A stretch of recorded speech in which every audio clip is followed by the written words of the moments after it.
2 1 जा 2, 2 3 जा 6, 6 3 जा 18। देखो दो में हमने 3 का मल्टीप्लाई करे तो 6 आया, फिर 6 में फिर 3 का मल्टीप्लाई करे तो 18 आया। 2 3 जा 6, 6 3 जा 18, फिर 18 में फिर 3 का मल्टीप्लाई करेंगे, फिर 3 का मल्टीप्लाई करेंगे, फिर 3 का मल्टीप्लाई करेंगे, फिर 3 का मल्टीप्लाई करेंगे, फिर 3 का मल्टीप्लाई करेंगे।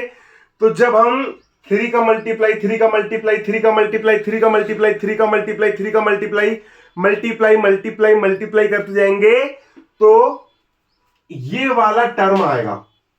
ठीक है, तो तुमको बताना है कि ये कौन से नंबर का टर्म है।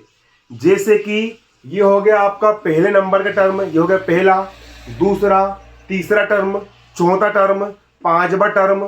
तो ये जो है 4374, 4374, ये जो टर्म है, ये जो पद है, ये किस नंबर का टर्म है, ये किस नंबर का पद है, आपको यहां पर ये बताना है।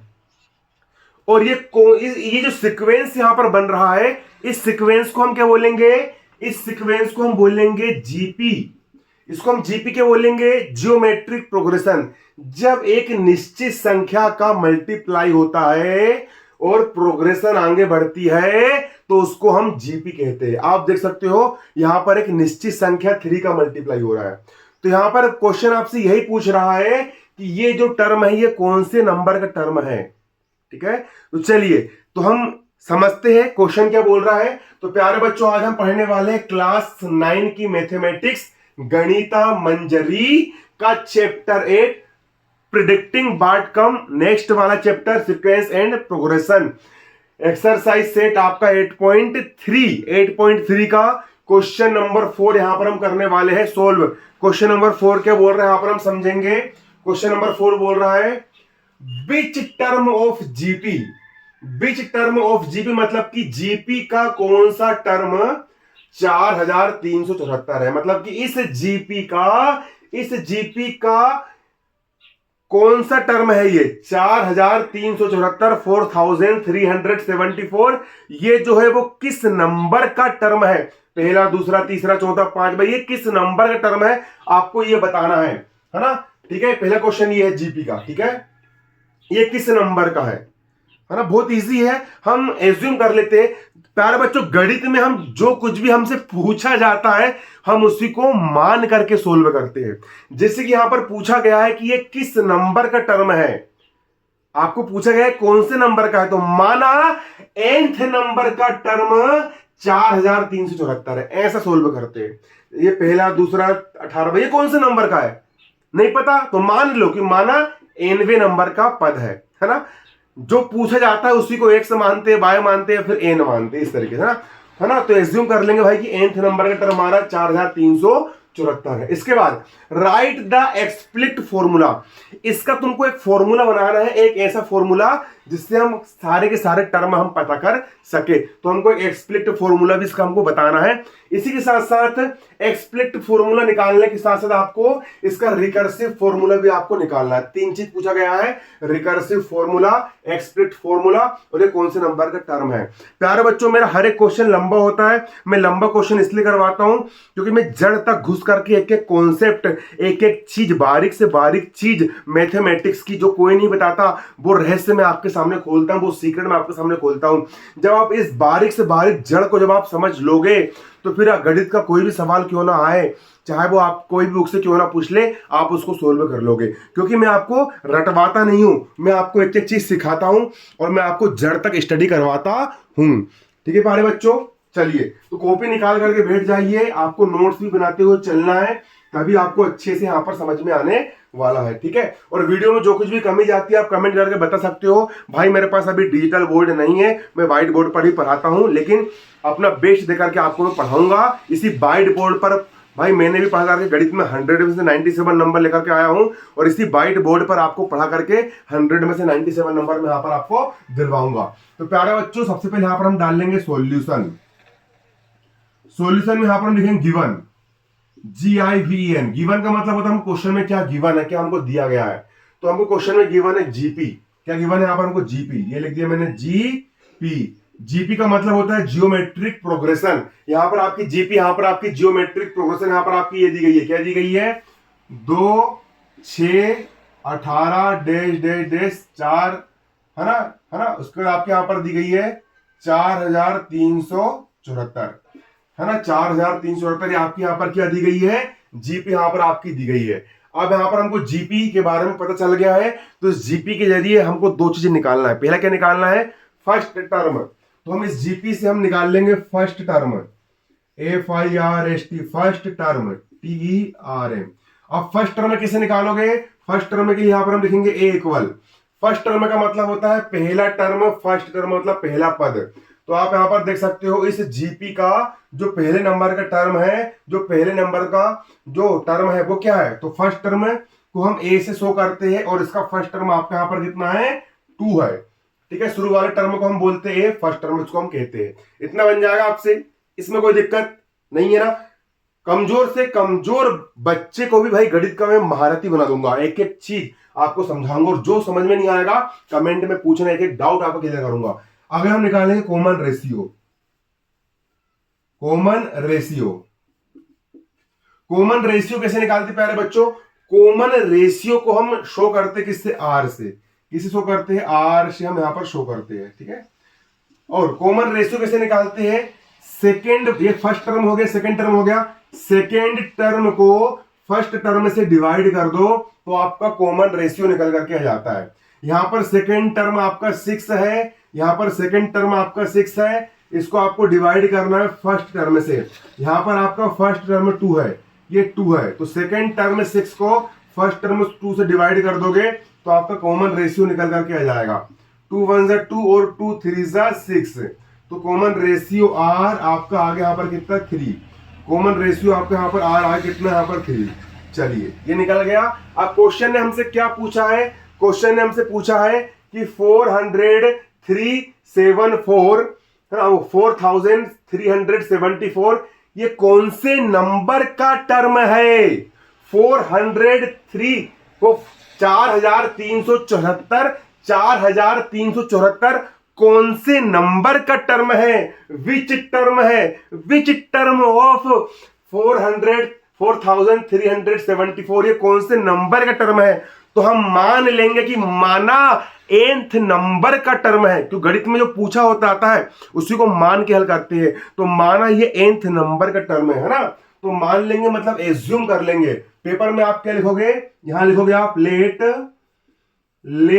B nth term of GP, GP का, इस जीपी का nth नंबर का टर्म क्या है ना, इज ये है ना 4374। हमने मान लिए, इनने पूछा था कि कौन से नंबर का टर्म 4374 है, तो भैया माना nth टर्म आपका 4374 यहां पर आपका ये है, nth नंबर का है ना, nth नंबर का है, मतलब इसका मतलब यहां पर ये है कि भैया nth नंबर का टर्म TN ये आपका है 4374। आया आपको समझ में, nth नंबर का टर्म हमने मान लिए, TN मतलब टर्म, nth नंबर का टर्म हो गया आपका 4374। आपको बोर्ड में स्पष्ट दिख रहा है कि नहीं, एक बार कमेंट करके आप लोग यहां पर बता दीजिए। ठीक है, चलिए अब यहां पर हम लगाएंगे फॉर्मूला, है ना, फॉर्मूला लगाएंगे, फॉर्मूला यहां लगाएंगे हम, क्या फॉर्मूला, फॉर्मूला होता है प्यारे बच्चों, है ना, nth term of GP, GP के nth टर्म का फॉर्मूला होता है प्यारे बच्चों TN इक्वल A R की पावर n-1।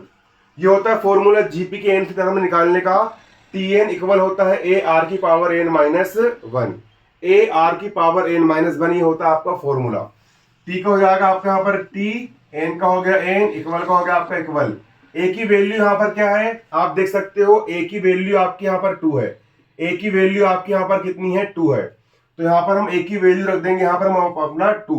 R का हो जाएगा यहां पर आपका R, नहीं R की वैल्यू क्या है, R की वैल्यू क्या है, R की वैल्यू क्या है, R की वैल्यू आपकी यहां पर 3 है, R की वैल्यू आपकी यहां पर कितनी है, 3 है, तो R की वैल्यू रख दी यहां पर हमने कितना, 3 रख दिए, n-1 का हो गया आपका n-1, ठीक है।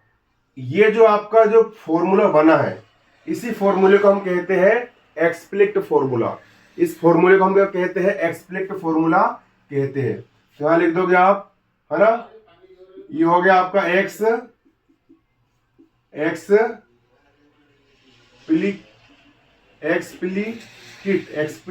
फॉर्मूला। ये हो गया आपका एक्सप्लिकिट फॉर्मूला। ये क्या हो गया आपका? ये हो गया आपका एक्सप्लिकिट फॉर्मूला हो गया। ये कौन सा फॉर्मूला हो गया आपका? एक्सप्लिकिट फॉर्मूला हो गया, ठीक है ना। ये हो गया आपका एक्सप्लिकिट फॉर्मूला। अब टीएन हमने एज्यूम कर रहे थे भाई कि nth नंबर का टर्म आपका 4374 है ना। तो टीएन की वैल्यू कितनी? टीएन की वैल्यू आपकी 4374। तो टीएन की वैल्यू रख देंगे हम 4374। इक्वल का हो गया इक्वल, 2 का हो गया 2, 3 का हो गया आपका 3, n-1 का हो गया आपका n-1। इसके बाद अगली स्टेप में आप देख सकते हो 4374 जैसे का वैसा बराबर किस तरफ 2 जो है वो इसके मल्टीप्लाई में है, इस तरफ 2 जाएगा इसके अपोन में बटा में। इक्वल का हो गया इक्वल, 3 का हो गया 3, n-1 का जाएगा आपके यहाँ पर कितना? n-1, इस तरीके से, ठीक है। अब इसी के आगे एक स्टेप और देख लो। अब इसको हम डिवाइड करेंगे 2 से। 2 से डिवाइड कैसे करेंगे? 2 1 जा 2, 2 का टेबल ऐसा पढ़ो 4 से आगे ना बढ़े, 2 2 जा 4, 2 का टेबल ऐसा पढ़ो 3 से आगे ना बढ़े, तो 2 1 जा 2, 3 में से 2 गया बचा 1, 1 पे 7 17, 2 का टेबल ऐसा पढ़ो 17 से आगे ना बढ़े, तो 2 8 जा 16, फिर 17 में 16 गया बचा 1, 1 पे 4 14, 2 से 1 जा 14, तो 21 87 कितना बचा आपके यहाँ पर? 21 से 87 बचा। इक्वल का हो गया आपके यहाँ पर इक्वल, 3 का हो गया आपके यहाँ पर 3, n-1 का हो जाएगा आपके यहाँ पर n-1, इस तरीके से, ठीक है। इतना आपको समझ में आ गया? इतना पहले आप लोग कॉपी में नोट कर लीजिए। मैं बोर्ड से हट जा रहा हूं, आपको बोर्ड दिख रहा है स्पष्ट रूप से? चलिए इतना आप कॉपी में नोट कर लीजिए। चलो इतना नोट कर लिए कॉपी में आप लोग ने वीडियो पोस्ट करके। अब इसके आगे यहाँ पर हम करेंगे हल, इसके आगे का हम करेंगे सोल्व। चलिए ना,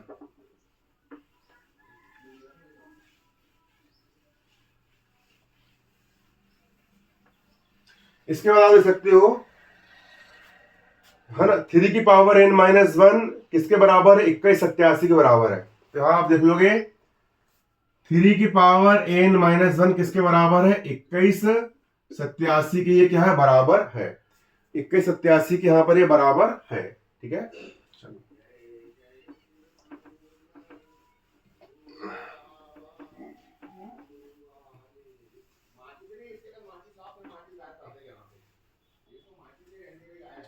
चलो देखो ना 2187। अब हम 2187 के हम निकाल लेंगे फैक्टर, ठीक है।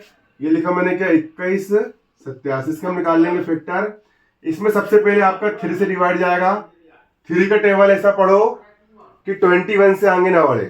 3 का टेबल ऐसा पढ़ो 21 से आगे ना बढ़े, तो 3 7 21। फिर 3 का टेबल ऐसा पढ़ो 8 से आगे ना बढ़े, तो 3 2 जा 6, 8 में से 6 गया बचा यहाँ पर 2, 2 पे 7 27। 3 का टेबल ऐसा पढ़ो 27 से आगे ना बढ़े, तो 3 9 जा 27। फिर 3 से डिवाइड होगा। 3 का टेबल ऐसा पढ़ो कि 7 से आगे ना बढ़े, तो 3 दूनी 6, 7 में 6 गया बचा 1, 1 पे 2 12। 3 का पहाड़ा ऐसा पढ़ो कि 12 से आगे ना बढ़े, तो 3 4 12, फिर बचा 9। 3 का पहाड़ा ऐसा पढ़ो कि 9 से आगे ना बढ़े, तो 3 3 9। फिर 3 से डिवाइड होगा 24। 3 का पहाड़ा ऐसा पढ़ो 24 से आगे ना बढ़े, 3 8 24। अब 3 का पहाड़ा ऐसा पढ़ो कि 3 से आगे ना बढ़े, तो 3 1 कम 3। फिर 3 से डिवाइड होगा। 3 का पहाड़ा ऐसा पढ़ो कि 8 से आगे ना बढ़े, तो 3 दूनी 6, 8 में 6 के बचा आपके यहाँ पर 2, 2 पे 21। 3 का पहाड़ा ऐसा पढ़ो कि 21 से आगे ना बढ़े, तो 3 7 21। फिर 3 से भाग देंगे। 3 का पहाड़ा ऐसा पढ़ो 27 से आगे ना बढ़े, 3 9 27। 3 का पहाड़ा ऐसा पढ़ो 9 से आगे ना बढ़े, 3 3 9। 3 का पहाड़ा ऐसा पढ़ो 3 से आगे ना बढ़े, 3 1 कम 3, इस तरीके से। तो 2187 को हम लिख सकते हैं 3 गुणा 3 गुणा 3 गुणा 3 गुणा 3 गुणा 3 गुणा 3। 3 का कितने बार गुणा हुआ है? 1 2 3 4 5 6 7, 7 बार गुणा हुआ है, तो 3 की घात हो गया n-1 बराबर 2187 को हम लिख सकते हैं 3 का कितने बार गुणा हुआ है, 1 2 3 4 5 6 7 बार गुणा हुआ है। तो यहाँ वो 7 बार गुणा 1 2 3 4 5 6 7, ये हो जाएगा आपका 3 की घात n-1 बराबर 3 का यहाँ पर कितने बार मल्टीप्लाई हुआ है, 1 2 3 4 5 6 7 बार। इसको हम लिख सकते हैं 3 की पावर 7, ठीक है, क्योंकि यहाँ पर 3 7 बार आया है ना, इसलिए 3 की पावर हो गया आपका यहाँ पर 7। 3 से 3 हो गया आपका कैंसिल, 3 से 3 क्या हो गया, कैंसिल हो गया। इधर बचा आपका n-1 इक्वल का इक्वल, और यहाँ पर बचा आपका 7, n का हो जाएगा n, इक्वल का हो गया इक्वल, 7 का हो गया 7, बराबर किस तरफ 1 जो है वो माइनस का है, इसको उस तरफ भेजेंगे तो 1 हो जाएगा आपका प्लस का। n का हो गया n, 7 + 1 हो जाता है आपका यहाँ पर 8। ये हो गया आपका आंसर। हमसे पूछा गया था कि 4374 कौन से नंबर का टर्म है, तो भैया 8th नंबर का टर्म है। कौन से नंबर का टर्म है, 8th नंबर का आपके यहाँ पर टर्म है। इसके बाद हम इतना आप कॉपी में नोट कर लीजिए, मैं हट जा रहा हूं, कॉपी में नोट करना बहुत जरूरी है। चलिए इसके बाद आप यहाँ पर देख सकते हो, ठीक है, यहाँ लिख लेंगे हम आंसर, यहाँ लिख लेंगे हम क्या, आंसर लिख लेंगे, आंसर लिखेंगे क्या, 8th टर्म। 8 आया ना यहाँ पर आपका आंसर, 8 आया यहाँ पर आंसर, 8 आया मतलब 8th टर्म ऑफ एपी, वो जीपी है ये, 8th term of GP is 4374। ये हो गया आपका आंसर। अब हमको पूछा इसने रिकर्सिव फॉर्मूला बनाना है। अब हम बनाएंगे रिकर्सिव फॉर्मूला। रिकर्सिव फॉर्मूला कैसे बनाएंगे, तो भाई रिकर्सिव फॉर्मूला बनेगा आपका ऐसा, T1 की वैल्यू क्या है, T1 का मतलब होता है पहला टर्म, तो जीपी का पहला टर्म क्या, जीपी का पहला टर्म आपका 2 है, तो T1 की वैल्यू जाएगी आपकी 2, और कोमा रिकर्सिव फॉर्मूला बनाने का सूत्र होता है Tn+1 equal R into Tn। ये होता है रिकर्सिव फॉर्मूला बनाने का सूत्र, है ना, इसको याद कर लीजिएगा। T का हो गया Tn+1 का हो गया n+1 इक्वल का इक्वल, R की वैल्यू क्या आई थी, कॉमन रेशियो, आपने कॉपी में लिखे होंगे, मैंने मिटा दिया, तो हमारा कॉमन रेशियो था कितना, 3 था, 3। Tn का हो गया आपका Tn, ये हो गया आपका रिकर्सिव फॉर्मूला, और ये हो गया आपका थर्ड आंसर। तो इतना कॉपी में आप लोग नोट कर लीजिए, उम्मीद करता हूं कि आपको समझ में आ गया होगा।